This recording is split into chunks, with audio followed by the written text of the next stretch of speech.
everyone, this is Nilofer Neha Khan and welcome to our YouTube channel शिक्षालय। तो आज हम बात करेंगे एकलव्य मॉडल रेजिडेंशियल स्कूल्स में जो पीजीटी हिस्ट्री की वैकेंसी आई है उससे रिलेटेड मेरे पास काफ़ी सारे डाउट्स आ रहे थे। मोस्टली बच्चे जो कंफ्यूज हैं कि किस तरीके से स्टार्ट करें।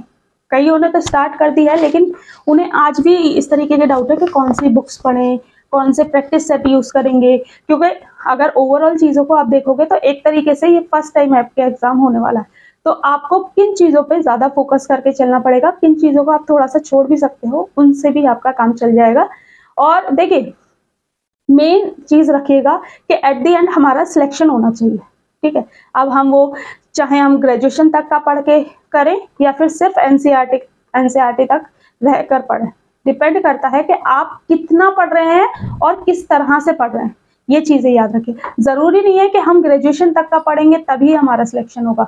मैंने ऐसे भी बच्चे देखे हैं जो कि दिन रात मेहनत करते हैं लेकिन सिर्फ और सिर्फ एक अच्छी अप्रोच ना होने की वजह से उनका सिलेक्शन रुक जाता है और वो एग्ज़ाम हॉल में ही पैनिक हो जाते हैं। फर्स्ट ऑफ ऑल एक चीज़ याद रखिए, कोई भी एग्ज़ाम आपका फ्यूचर डिसाइड नहीं कर सकता। इस चीज़ को माइंड में हमेशा याद रखिएगा, ठीक है। लेकिन हाँ, ये याद रखिए कि लास्ट एग्जाम है, लास्ट समझ के देंगे तो आप अपना 100% जरूर देंगे, ठीक है। मैं तो देखने नहीं आ रही आप किस तरीके से तैयारी कर रहे हो। तो किसी भी एग्जाम की तैयारी करने में सबसे मेन इंपॉर्टेंट जो रोल प्ले करता है वो आपका करता है सिलेबस, ठीक है। वो आपको एक डायरेक्शन प्रोवाइड करता है और होप सो ये चीज़ आप लोग कर चुके होंगे। जितने भी पीजीटी हिस्ट्री के तैयारी कर रहे हैं उनके पास नोटिस बोर्ड पे ये लगा हुआ होना चाहिए और उनके टंग पे ये सिलेबस याद होना चाहिए, ठीक है। तो दो तीन चीजें मैं आप लोगों की क्लियर कर दूं। पहला होता है आपका सिलेबस, जो कि आपको एक डायरेक्शन देगा कि आपको किस डायरेक्शन में अपनी तैयारी को शुरू करना है और ये किस तरीके से करेंगे। देखिए, अगर आप ओवरऑल सिलेबस देखोगे अपना तो 7 टॉपिक्स जो हैं वो आपके वर्ल्ड हिस्ट्री से हैं और ये जो वर्ल्ड हिस्ट्री वाला सेक्शन है 11th क्लास की एनसीईआरटी से आपका कंप्लीट हो जाएगा। लेकिन एक चीज याद रखिएगा, जितने भी टॉपिक्स हैं इसमें जो दे रखे हैं आपके सिलेबस में और जो एनसीईआरटी में दे रखे हैं, सिर्फ टॉपिक बाय टॉपिक पढ़ते जाना। जो एक्स्ट्रा टॉपिक एनसीईआरटी में दे रखे होंगे उन टॉपिक्स को मत पढ़ना फिलहाल के लिए, ठीक है। पहला हमें हमेशा ये कोशिश करनी है कि हमारा सिलेबस पूरा हो जाए एनी हाउ।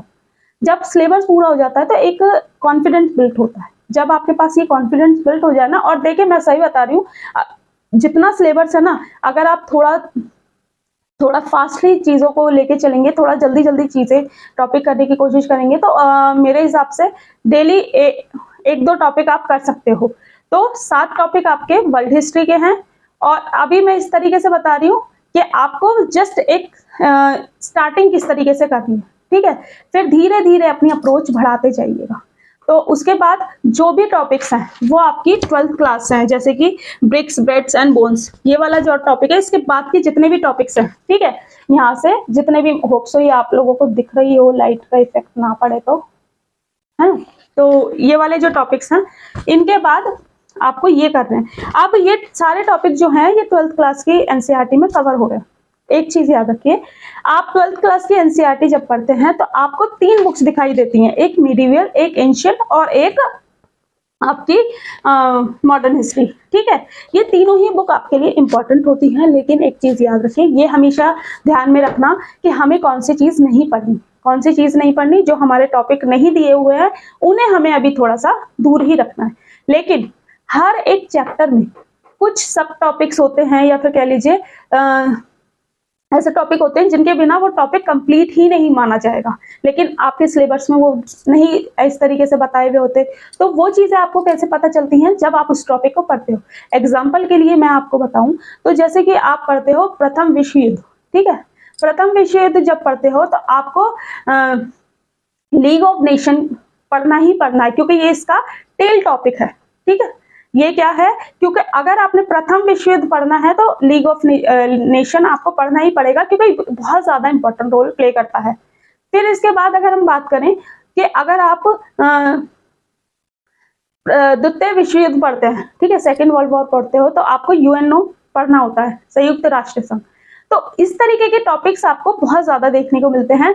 देखिए, एक चीज याद रखिए, जब भी आप टॉपिक देखते हैं तो हमेशा इस चीज की इस कोशिश में रहिएगा कि आपको इस टॉपिक में से जितने भी क्वेश्चंस बन सकते हैं वो सारे ही करने हैं एनी हाउ। क्योंकि जितने मैक्सिमम नंबर ऑफ क्वेश्चंस आप देख रहे हैं सॉल्व करने की कोशिश करेंगे, उतना आपका कॉन्सेप्ट में क्लैरिटी होती चली जाएगी। और कहते हैं ना कि प्रैक्टिस से आप मतलब परफेक्ट होने लग जाते हो, ठीक है। तो प्रैक्टिस इस तरीके से करनी है, लेकिन वो कब करनी है, जब हमें एक बारी हम पूरे सिलेबस से गो थ्रू हो जाएंगे, ठीक है। ये पता चल गया। अब एनसीईआरटी भी मैंने आपको बता दी। 11th के लिए जो आप पढ़ेंगे एनसीईआरटी आपकी, सॉरी 11th के लिए कह रही हूँ, जो फर्स्ट वर्ल्ड हिस्ट्री के लिए जो पढ़ेंगे वो एनसीईआरटी 11th क्लास की, और वो भी टॉपिक वाइज, जो आपका टॉपिक दे रखा है उस चैप्टर को पढ़ा, दैट्स इट, ठीक है। और अगर आपको लगता है कि कुछ ऐसी हेडलाइंस हैं जो कि सब टॉपिक या टेल टॉपिक आपका उस चैप्टर का है, तो उसे भी थोड़ा सरसरी नजर से देख लेना। क्यों? क्योंकि यहाँ पर आपको वो इम्पोर्टेंट रोल प्ले करेगा। देखिए एक चीज बता रही हूँ, कई बार आपसे बोला जाता है ना, कई आपको बताते हैं कि लेवल जो होता है वो आपका ग्रेजुएशन तक का होता है, ठीक है। अब ग्रेजुएशन तक का लेवल होता क्या है, पहले तो ये समझ लीजिए। जब आप फर्स्ट क्लास में पढ़ते हो तो आपको ज्यादातर ABCD इस तरीके से चीजें सिखाई। एक एग्जांपल दे रही हूँ, इसे सेट मत कर लेना, ठीक है, मैं जस्ट एग्जांपल दे रही हूँ फर्स्ट क्लास में। फिर क्या है कि फिर उसमें आगे आपको इंक्लूड किया जाता है कि वर्ड्स को किस तरीके से मिलाकर आप पढ़ सकते हैं। जैसे कि आ के बाद अगर पढ़ेंगे तो अब, तब, बच्चे को इस तरीके से पढ़ाया जाता है। तो ये क्या होते हैं, लेवल्स होते हैं। तो यहाँ पर लेवल्स का क्लियरिटी ये रखिएगा कि टॉपिक यही रहेंगे, लेकिन डिफिकल्टी लेवल आपका ग्रेजुएशन तक का। लेकिन ऐसा नहीं होता, कुछ टॉपिक ये मानिए कि सिर्फ और सिर्फ ऐसा 20 या 25% ही ऐसी चीजें आपको देखने को मिलती हैं, ठीक है। वरना लेवल जो होता है उस टॉपिक का उसी से ही पूछ लिया जाता है।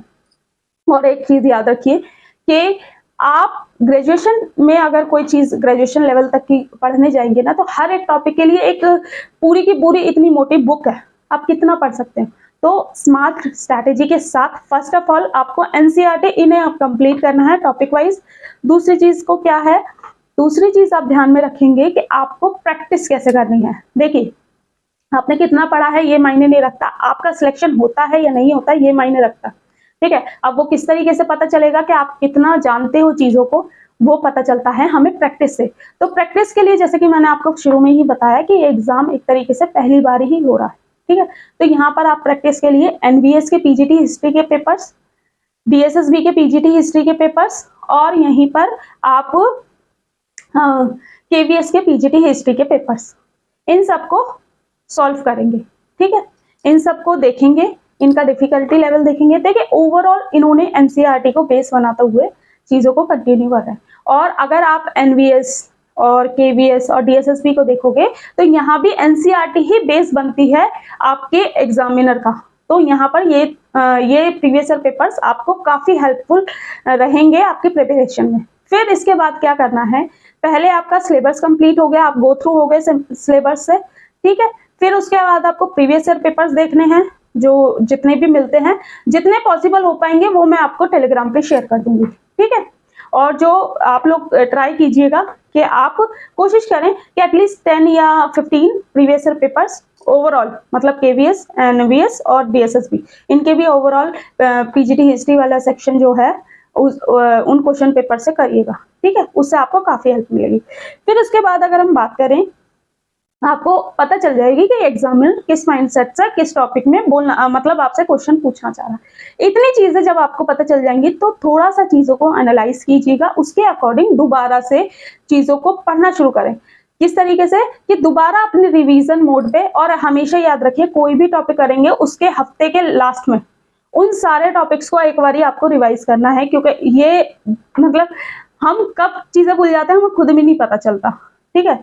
तो रिवीजन मोड पे ही रहिएगा, आपका एग्जाम बहुत जल्द हो जाएगा, ठीक है। और आपका जो सिलेबस है ना, ये देखने में इतना सही है, लेकिन अपने आप में ये काफी चीजें आपसे मांगना चाह रहा है, ठीक है। लेकिन आपको सिर्फ और सिर्फ ध्यान रखना है कि आपको स्मार्टली किस तरीके से वर्क करना है, क्योंकि सिर्फ पढ़ने से नहीं होगा और ना ही सिर्फ मतलब सिर्फ प्रैक्टिस से भी नहीं होगा। आपको स्मार्ट स्ट्रैटेजी मेंटेन करते हुए अपनी तैयारी को लेकर चलना पड़ेगा। और प्लस यहाँ कई लोग होंगे जो वर्किंग पर्सन होंगे, कहीं ना कहीं जॉब करते होंगे, कई हाउसवाइफ होंगी। अब उनके लिए क्या सोल्यूशन है? उनके लिए यही सोल्यूशन है कि जितना हो सकता है उतना अपना हार्ड वर्क करें, मैं मानती हूँ कि कई चीज़ें होती हैं जो इंसान के हाथों में नहीं होती, लेकिन एक बात याद रखिए, कोई भी एग्ज़ाम आपको आपका फ्यूचर डिसाइड नहीं कर सकता। जस्ट एक कोशिश हमेशा रखिएगा कि अपना 100% देना है, दैट्स इट, ठीक है। और हमेशा एक चीज़ और याद रखें कि DSSB और एकलव्य मॉडल रेजिडेंशियल स्कूल्स, अगर आप पीजीटी हिस्ट्री में एलिजिबल हो तो दोनों की ही तैयारी साथ में करिएगा। कोशिश यही कर रखना कि अगर EMRS में नहीं हो पाता तो आपका DSSB वाला ऑप्शन है, लेकिन ये मैं एक सब्स्टिट्यूट लेके चलने को बोल रही हूँ। इसका मतलब ये नहीं है कि आप पढ़ाई में थोड़ी सी वो निगलेक्ट कर दें चीज़ों के, नहीं कि मैं DSSB में दूंगा, क्योंकि DSSB अपने आप में बहुत ज़्यादा डिफिकल्टी, उसका जो लेवल होता है वो और बाकी टीचिंग एग्जाम से काफ़ी अलग होता है, ठीक है। तो ये याद रखिए, कोशिश करिए कि दोनों को साथ में लेके चलेंगे, क्योंकि ऑलमोस्ट सिलेबस आपको सारा सेम देखने को मिलता है। फिर इसके बाद क्या करेंगे, जब आपकी इतनी चीजें हो गई तो मल्टीपल टाइम अपने सिलेबस को रिवाइज करेंगे। जो जो चैप्टर पढ़े हैं कोशिश ये करनी है कि ये NCERT बिल्कुल फट जानी चाहिए। इतनी बार आप उस पर पेंसिल से या फिर जो और फिर इसके बाद प्रैक्टिस करते रहेंगे, ठीक है। अब यहाँ लास्ट में आपको क्या करना है, लास्ट जो डेज रहेंगे आपके, उनमें जितने भी टॉपिक है उनसे रिलेटेड आपके जितने भी नंबर ऑफ क्वेश्चंस बन सकते हैं, या तो आप खुद बना लीजिए या फिर सर्च कर लीजिए, ठीक है। या फिर UPSC के टॉपिक वाइज दे रखे होते हैं क्वेश्चन आंसर सीरीज समथिंग इस तरीके से, तो आप उनसे भी प्रैक्टिस कर सकते हो कि इस टॉपिक में ये पर्टिकुलर क्वेश्चंस हैं जो कि स्टेट PCS में UPSC में इस तरीके से पूछे जाते हैं, तो उनसे भी आप जा सकते हो। और टीचिंग एग्जाम में अगर वो सेम टॉपिक पूछा जा रहा है तो उन्हें भी सॉल्व कर सकते हो। मेन फोकस रखना है मल्टीपल टाइम्स, हमें कई क्वेश्चंस को, उस टॉपिक के जितने भी क्वेश्चंस बन सकते हैं उन्हें सॉल्व करना है, ठीक है। और जब आप क्वेश्चन सॉल्व करते हो तो ये एक चीज याद रखिएगा, जब भी प्रैक्टिस करेंगे कोई भी एक आंसर आपका गलत होता है तो हमेशा उस पर थोड़ा सा टाइम देते हुए चीजों को कंटिन्यू करना है। क्यों? क्योंकि यही टाइम आपको इलेबरेट करता है उस टॉपिक को, ठीक है। और आपको पता चलती हैं चीजें कि हमने यहाँ क्या गलती करी है। जब तक आप अपनी गलतियों पे काम नहीं करना शुरू करोगे तो सिलेक्शन होना पॉसिबल नहीं है। सिलेक्शन उन्हीं का होता है जो डे बाय डे अपनी गलतियों को इम्प्रूव करते हैं और अपनी चीजों को बेहतर बनाने के लिए लगातार प्रयास करते हैं, ठीक है। तो लगातार प्रयास करते रहेंगे तो इंशाल्लाह आप लोगों का सिलेक्शन जरूर होगा। और जैसे कि मैं हमेशा कहती हूँ कि कोई भी जो एग्जाम है वो डिसाइड नहीं करता कि आप कितने कैपेबल हो कितने नहीं हो, ठीक है। लेकिन हाँ, कई लोग बहुत परेशान है जॉब की वजह से, क्योंकि इतनी अनएम्प्लॉयमेंट फैली हुई है। तो यहाँ पर थोड़ी सी चीजों को सिस्टमैटिक वे से लेकर चलेंगे तो इंशाल्लाह आप लोगों के लिए बहुत ज्यादा यूजफुल होने वाला है। इसके बाद मैं 2-3 चीजें, हाँ, इसके बाद आपको थोड़ा सा डाउट रहेगा पार्ट 1 में, ठीक है। तो पार्ट 1 में किस तरीके से आपको डील करना है उसके लिए मैंने पहले ही वीडियो बना रखी है। अगर मैं सेपरेट यहाँ बताने लगी तो ये वीडियो काफी लंबा हो जाएगा, तो मैं आई बटन में आपको लिंक शेयर कर दूंगी, ठीक है। अब जब आपके ये सारे टॉपिक हो जाएंगे ना, फिर उसके बाद क्या करना है आपको कि जितनी भी चीजें हैं, जितने भी इस टाइम पीरियड में आपने जो नोट्स बनाए होंगे, जो आपने प्रैक्टिस सेट दिए होंगे, जो भी आपने छोटी छोटी जो चीजें बनाई होंगी या फिर जो भी बुक्स करी हैं, पढ़ी हैं उस टाइम पे, तो कोशिश करनी है कि 1-1, 2-2 दिन में उन्हें खत्म करने की, ठीक है। मतलब इतनी बार उन्हें रिवाइज करना है कि आपको पेज नंबर से लेकर उस पेज में कहाँ क्या लिखा है ये भी याद होना चाहिए, ठीक है। इस तरीके से, इस अप्रोच के साथ अगर आप एग्जाम हॉल में जाओगे तो इंशाल्लाह आपका सिलेक्शन कोई नहीं रोक सकता, ठीक है। क्योंकि ये जो अप्रोच होती है ना, जो सिर्फ करने, जो एक जुनून से अगर आप करते हो, और थोड़ा सा फेथफुल रहें अपने आप के साथ। कोई नहीं आपको देखने आ रहा कि आप कितना पढ़ रहे हो कितना नहीं पढ़ रहे, ठीक है। जस्ट अपने आप से साफ रहें कि हाँ, हम कितना, मतलब कितनी हमारी क्षमता है और हम कितना कर रहे हैं, ये चीज हम हर बच्चा जानता है, ठीक है। बाकी देखिए 70 मार्क्स का, जैसे कि मैंने आपको बता दिया है, 70 मार्क्स का आपका सब्जेक्ट आना है, और नेशनल एजुकेशन पॉलिसी आपका 5 मार्क्स का आना है, और यहीं पेडागोजी आपका 5 मार्क्स का आना है, यानी कि 10 मार्क्स का आपका टीचिंग वाला सेक्शन आना है। ये जो सेक्शन है ये भी बहुत ज्यादा इंपॉर्टेंट है। देखिए पेडागोजी वाला सेक्शन जो है वो आपकी बुक से ही कंप्लीट हो जाएगा। वो किस तरीके से कि हर बुक के जो फ्रंट पेजेस होते हैं उसमें ये लिखा रहता है कि इस बुक को किस तरीके से यूज करना है। जब आप उसे पढ़ेंगे तो उस पर टीचिंग मेथड्स भी, कई चीजें बच्चों के दिमाग के, मतलब बच्चा उस समय किस माइंडसेट से बैठा है एज एन टीचर, आपको सारी चीजें पता चल जाती है। और कोई भी टॉपिक आप पेडागोजी का पढ़ते हैं या फिर कोई भी टॉपिक आप पढ़ते हो तो हमेशा इस अप्रोच के साथ पढ़िएगा कि एज अ स्टूडेंट आप इस टॉपिक को किस तरीके से जानने की कोशिश करोगे और एज अ टीचर आप किस तरीके से बच्चे को ये समझा सकते हैं। ठीक है, जैसे कि हम अगर किसी बच्चे को पृथ्वी के बारे में पढ़ा रहे हैं, ज्योग्राफी पढ़ा रहे हैं, तो हम ऑब्वियस सी बात है हम थोड़ा सा कोशिश करेंगे टीचिंग एड्स में ग्लोब यूज कर लें, मैप यूज कर लें या फिर कोई भी ऐसे टीचिंग एड्स यूज कर लें जो कि बच्चे को विजुअल मतलब चीजें समझा सके। तो हमेशा दो अप्रोच के साथ पढ़िएगा तो इंशाल्लाह आप लोगों के लिए बेहतर साबित होगा। बाकी मैंने कोशिश की है कि आपको सारी चीजें बता दूं। ये सिलेबस आपका टेलीग्राम पे मैंने पहले ही डाल रखा है, तो प्लीज अगर अभी तक किसी ने नहीं लिया है और डाउनलोड किया है तो प्लीज डाउनलोड कर लें। बाकी अगर आपको डाउट होता है या फिर आपको लगता है कोई चीज आपसे नहीं हो पा रही तो जस्ट थोड़ा सा शांत बैठ के अपने दिमाग को अपने आप शांत करें और बैठकर ये सोचें कि हम कहाँ गलती कर रहे हैं। ठीक है, क्योंकि देखिए मैं हूं या कोई भी और टीचर हो वो आपको नहीं देखने आ रहे, आपको अपनी हेल्प अपने आप करनी पड़ेगी। आपको डायरेक्शंस कोई भी दे सकता है, ठीक है, लेकिन आपको उन डायरेक्शन पे किस तरीके से चलना है ये आप पे खुद डिपेंड करता है कि आप किस तरीके से चीजों को लेकर चलेंगे। होप सो सारी चीजें आप लोगों को समझ में आई हों, लेकिन अगर कुछ रह गया होगा, कुछ छूटा होगा तो प्लीज कमेंट बॉक्स में कमेंट करना। मैं कोशिश करती हूँ कि कहीं ना कहीं आपके कमेंट्स का किसी ना किसी माध्यम से आप तक सॉल्यूशन पहुंचा दिया जाए।